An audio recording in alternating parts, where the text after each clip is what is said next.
Talk about signing with Bellator too. You know, you were the LFA champ, and you come in and you sign a big contract with Bellator. So how excited are you to finally be making that step to the big stage? Oh man, it's been a little bit, you know, and I'm not going to say that I had the hardest time, because there's a lot of people going in a lot of places in the world that are having it harder, but there's something to getting that real high.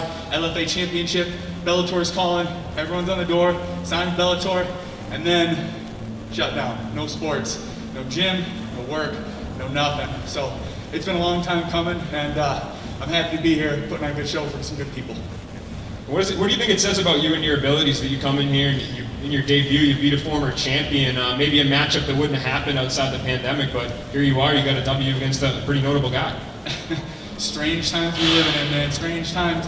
I'm just, again, happy that Bellator gave me a shot. You know, not everybody gets to be lucky enough to get to put the skills, put to use skills that they're given, and my skills just happen to be hurting people. I'm just glad to have a stage to do it in. I gotta ask you, do you wear temporary tattoos when you fight? They're all gone now, aren't they? Yeah.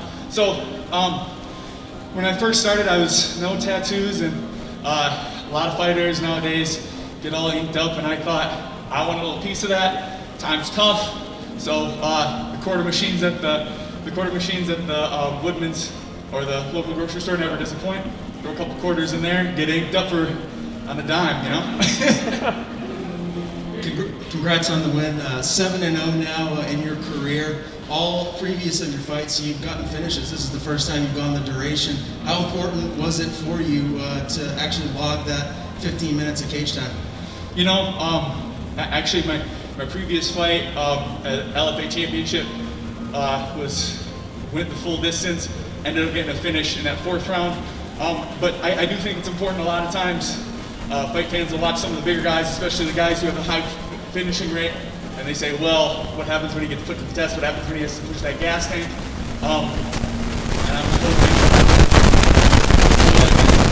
to show that, you know, even down to 15 minutes, 20 minutes, 25 minutes, I'm still going to be in there, I'm still going to put in work.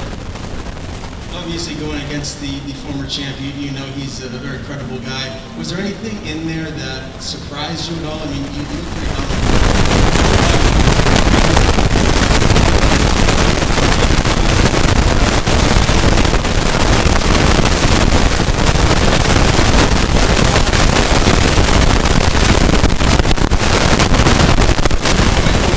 Excellent job letting me know what I need to do to counter his style.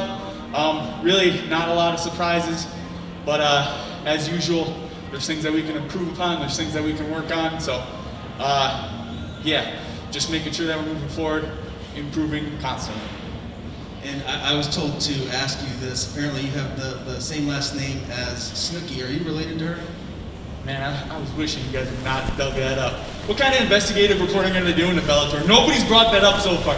Unrelated, as far as I know.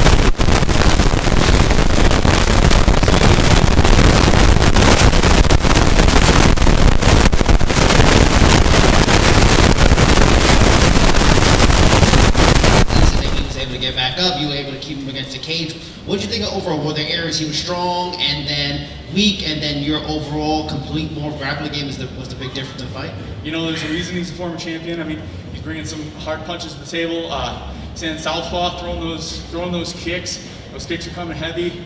I knew coming into it that I was going to be the more grappling-centric fighter.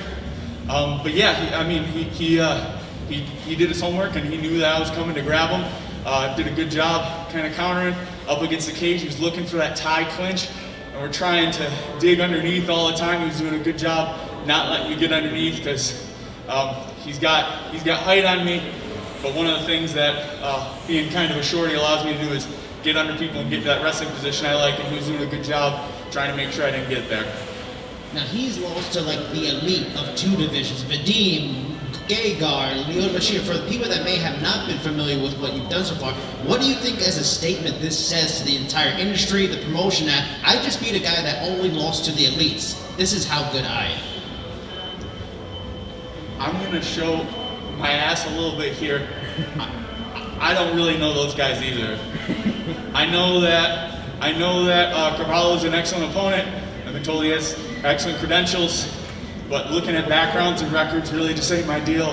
I'm looking ahead, opponent in front of me, and I'm just looking at him. That next fight coming up, I don't care about his history. He's got to fight me coming up, and that's all I'm really looking at. Congratulations on the win, Alex. I got to ask, who do you have in mind for a next opponent with this win over former champion?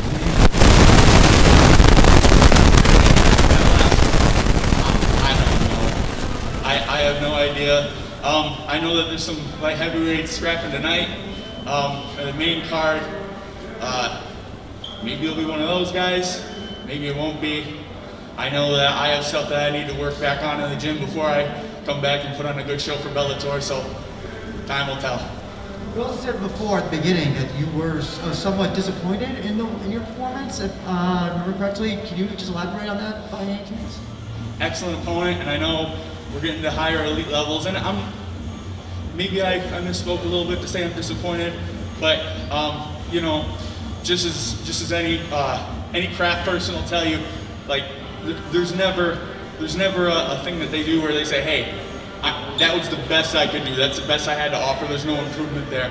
I'm looking at that fight that I just had, happy. I'm gonna go back and I'm gonna enjoy myself a nice dinner.